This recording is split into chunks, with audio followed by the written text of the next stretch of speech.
बिस्मिल्लाहिर्रहमानिर्रहीम। अस्सलाम वालेकुम व्यूअर्स, कैसे हैं आप? आज जी सुबह हो चुकी है मेरी और ज़बरदस्त सुबह है। तो मैं आज सोच रही हूँ कि आज कुछ स्पेशल बनाऊँ। तो आज का वीलॉग मेरा बड़ा स्पेशल इस सेंस में है कि आज मैंने डिसाइड किया है कि आज खाने में मैं बनाऊँगी सरसों का साग और मकई की रोटी। और आज का जो मेरा टॉपिक है वो भी बहुत ही स्पेशल है जी। आज का मेरा टॉपिक है कि असल मज़लूम कौन है। ये हमने आइडेंटिफाई करना है कि असल मज़लूम कौन है। तो इसके बारे में हम बात करेंगे और कुछ और भी चीज़ें मेरे वीलॉग में। आज वीलॉग में जो हमारी शादी है फैमिली में, उसकी जो तैयारियां चल रही हैं, उस हवाले से मैं आपको कोई ऑनलाइन जो शॉपिंग मेरी हुई है मैं उसको अनबॉक्स करूँगी, वो आपको दिखाऊँगी जी। तो मैंने नाश्ता वगैरह कर लिया है, तो बच्चे भी मेरे स्कूल जा चुके हैं। तो अब हम तैयारी पकड़ते हैं सरसों का साग बनाने की और मकई की रोटी बनाने की जी। वो सबसे पहले आपने प्याज और ये लहसुन ले लेना है। इसको आपने अच्छी तरह चॉप कर लेना है और चॉप करने के बाद इसको आपने ऑयल डाल के इसको भून लेना है और इसमें आपने नमक मिर्च ऐड कर देना है, हल्दी ऐड कर देनी है, ठीक है जी।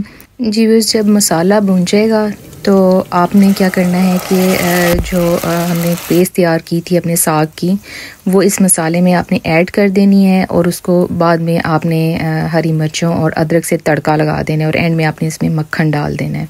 साग का पेस्ट बनाने के लिए मैंने 3 बंच जो हैं वो साग के लिए थे। एक बंच मैंने पालक का लिया था और एक मैंने मेथी का लिया था। तो उन सारों को मैंने मोटा मोटा काट के तो उसके अंदर 4 हरी मिर्चें जो हैं वो डाल के तो मैंने उसको अच्छी तरह बॉईल कर लिया था और उसके अंदर नमक ऐड कर दिया था, ठीक है। तो उससे अच्छी तरह मैंने ब्लेंडर में डाल के पीस लिया था। तो ये मैं भूल गई हूँ कि मैंने एंड में जब मेरा साग पका है तो मैंने इसमें थोड़ा सा आटा ऐड किया था ताकि ये थिक हो जाए जी। वो साग रेडी करने के बाद मैंने जो है वो मकई का आटा लिया, हाफ़ मकई का आटा और हाफ़ मैंने जो नॉर्मल आटा है वो दोनों मिक्स करके उसमें नमक और थोड़ा सा ऑयल डालकर मैंने उसका आटा गूंद लिया और उसको ढक के तो फ्रिज में रख दिया। तो अभी थोड़ी देर बाद जो है वो मैं रोटियां जो है वो बेल के पकाऊंगी, तो फिर आपको दिखाऊंगी। तो तब तक जो है हम बात करते हैं, जो हमारा टॉपिक है कि असल मज़लूम कौन है, हम इस टॉपिक के ऊपर बात करते हैं जी। बस असल मज़लूम को पहचानने के लिए हमें सबसे पहले ये जानना पड़ेगा कि असल ज़ालिम कौन है। वो कौन है कि जो ज़्यादती करता है, जो जुल्म करता है और बाद में खुद ही मासूम और मज़लूम बनकर दुनिया वालों के सामने आ जाता है। ये जानने के लिए कि असल मज़लूम कौन है, ये भी जानना ज़रूरी है कि कितने टाइप के मज़लूम होते हैं हमारे आसपास। देखिए व्यूअर्स, एक तो वो मज़लूम होते हैं जो वाकई में रियल में मज़लूम होते हैं, जिनके ऊपर जुल्म हुआ होता है, जिनके साथ ज़्यादती हुई होती है। एक मज़लूम तो वो है। दूसरा मज़लूम वो है कि जो हालात का मारा हुआ या किसी डिप्रेशन का शिकार मरीज़ होता है, जो किसी ट्रॉमा से गुजरा होता है और वो उस ट्रॉमा से या उस स्ट्रेस को चूँकि हैंडल नहीं कर पाता और उससे बाहर नहीं निकल पाता, तो वो क्रॉनिकली जो है वो एक उसमें चला जाता है डिप्रेशन में और अपने आप को मज़लूम समझना शुरू कर देता है, ये सोच करके कि शायद मैं कभी अब इस डिप्रेशन से, इस चीज़ से कभी बाहर नहीं निकल पाऊँगा। तो वो मुस्तकिली एक अपने ऊपर ये तारी कर लेता है ये कैफियत कि मैं मज़लूम हूँ, और इसी बहाने शायद वो समझता है कि मुझे इस तरह कोई जो है तवज्जो मिल जाएगी, लोगों की हमदर्दी मिल जाएगी, ठीक है। एक मज़लूम ये होते हैं। लेकिन एक जो सबसे ख़तरनाक किस्म की जो मज़लूम की टाइप है वो उन लोगों की है कि जो प्रिटेंड कर रहे होते हैं कि मैं मज़लूम हूँ, बट एक्चुअली वो मज़लूम नहीं होते, वो ज़ालिम होते हैं असल में।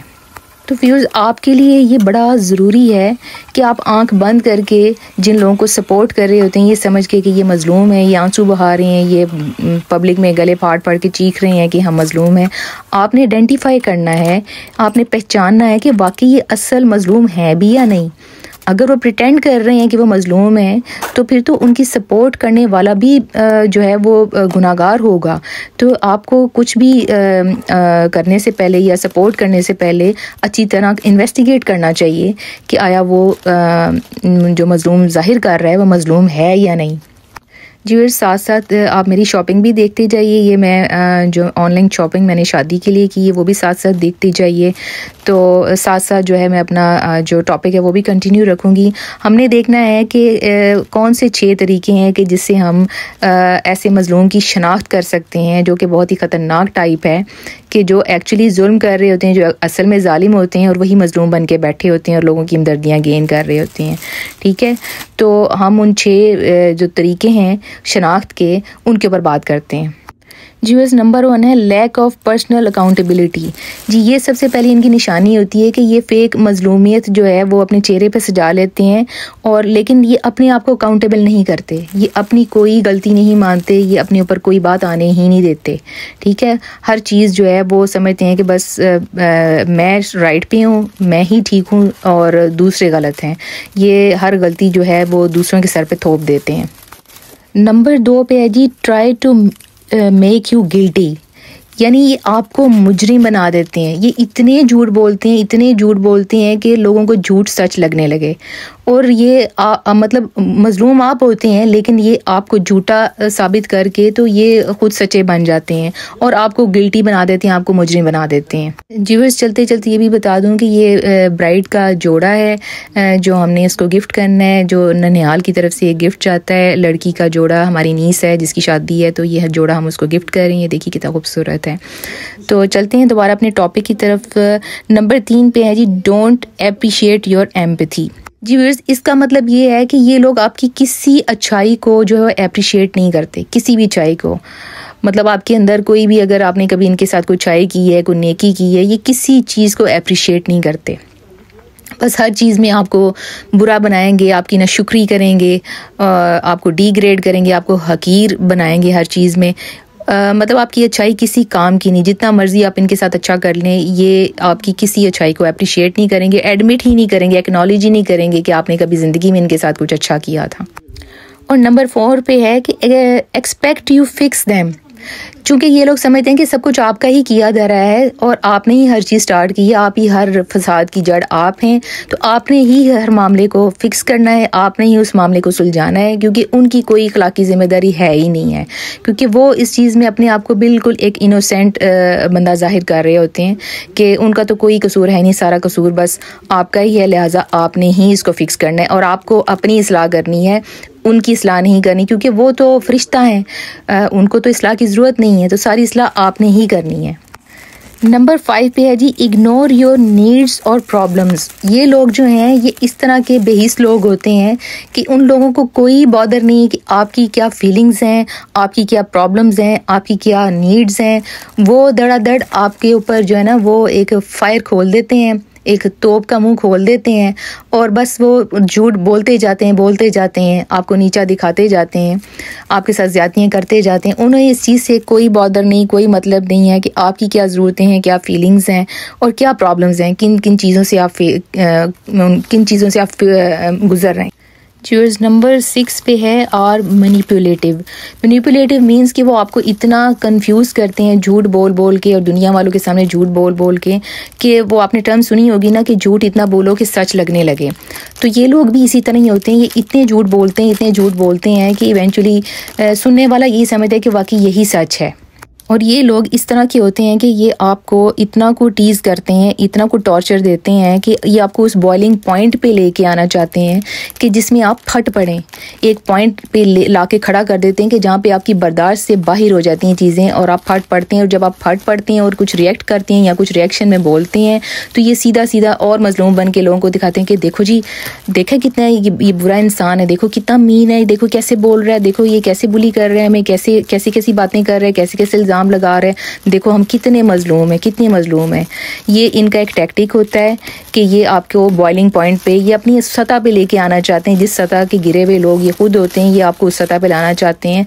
तो आपने इससे मोहतात रहना है। जी व्यूअर्स, अब इनसे डील करने का तरीका ये है कि नंबर 1 पे आपने करना है कि आपने अपना कम्युनिकेशन इनके साथ लिमिट कर देना है। कोशिश करें कि इनसे कम से कम ही बात करें, बड़ी ज़रूरत की जो बात होती है ना बस वो करें, ज़्यादा बात ना इनसे करें। जी नंबर 2 पे है कीप अ फेयर डिस्टेंस, यानी इनसे थोड़ा सा डिस्टेंस रखें आप, यानी अपना जो मेल जोल है वो भी लिमिट करें। मतलब बहुत ज़्यादा ओवर इनके साथ जो मिलना जुलना है, ज़ाहिर बात है जितना ज़्यादा मिलेंगे उतनी ज़्यादा बातचीत भी होगी। तो ये कि कोशिश करें कि जो है ज़रा मिलना जुलना इनसे लिमिटेड रखें। ये नंबर 3 पे है मेक बाउंड्रीज। इसमें यह है कि आप थोड़ी सी बाउंड्रीज सेट करें, उनको उनकी बाउंड्रीज बताएं कि जी ये आपकी बाउंड्रीज हैं, आपने इनके अंदर रहना है, इससे ज़्यादा आगे बढ़ेंगे तो फिर रिएक्शन आएगा। नंबर 4 पे जी, मेक योर सेल्फ बिज़ी। जी बिल्कुल, अपने आप को छोटे मोटे अच्छे हेल्दी कामों में बिज़ी रखें, अपने आप का ख्याल रखें, अपनी मेंटल हेल्थ का, अपनी फ़िज़िकल हेल्थ का ख्याल रखें और इनके बारे में सोचना बंद कर दें। और नंबर 5 पे है, don't discuss personal problems with them. मतलब कोई अपनी पर्सनल प्रॉब्लम्स ऐसे लोगों से डिस्कस ना करें, क्योंकि आपको इससे कुछ हासिल होने वाला नहीं, उल्टा आप फंस सकते हैं, ट्रैप हो सकते हैं। नंबर 6 पे है जी, be careful in your conversation with them. यानी बड़ी सोच समझ के बात करें कि आपके मुंह से कोई ऐसी चीज़ ना निकले कि जिसको ये बाद में मैनिपुलेट कर सकें और उसको आपके खिलाफ इस्तेमाल कर सकें। व्यूअर्स, मेरा आपको यही मशवरा है कि जब भी आप किसी विक्टिम की या किसी मजलूम की हेल्प कर रहे हो, उसको सपोर्ट कर रहे हो, तो काइंडली उनकी हेल्प करने से पहले एक दफ़ा इन्वेस्टिगेट कर लिया करें, जज कर लिया करें, अच्छी तरह से तसल्ली कर लिया करें कि आया वो आपकी हमदर्दियों का मुस्तहिक है भी या नहीं, आया वो आपकी सपोर्ट का जो है वो मुस्तहिक है या नहीं। आपका ये जानना बहुत ज़रूरी है कि वाकई मजलूम है, कि वो एक फ़ेक मजलूम है, या वो फ़ेक बना हुआ है, या वो मजलूमियत के ड्रामे कर रहा है, या वट एवर।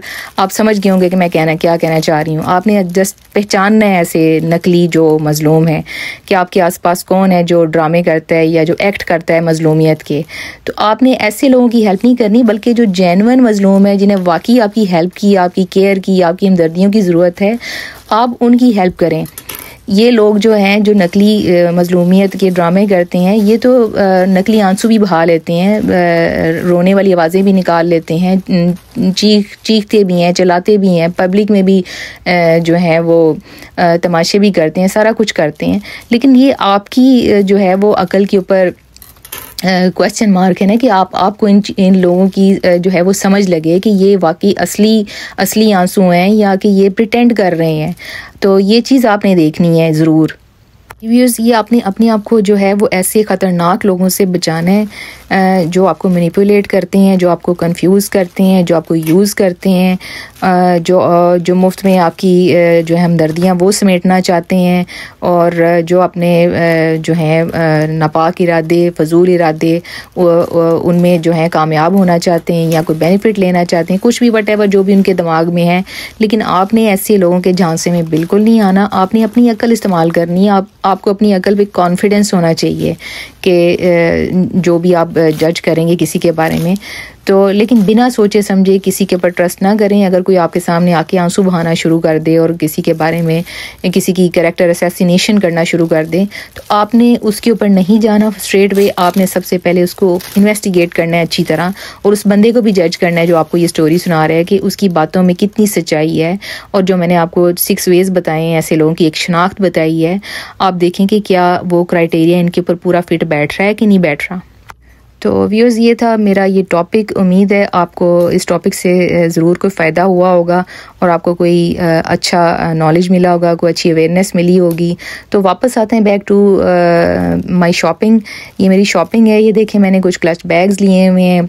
मेरे हस्बैंड की एक खूबसूरत सी बेल्ट थी, मेरे जो बड़े बेटे का एक था शूज़ थे, ये कुछ ज्वेलरी मैंने ली हुई है। तो ये सारी आपको नज़र आ रही है।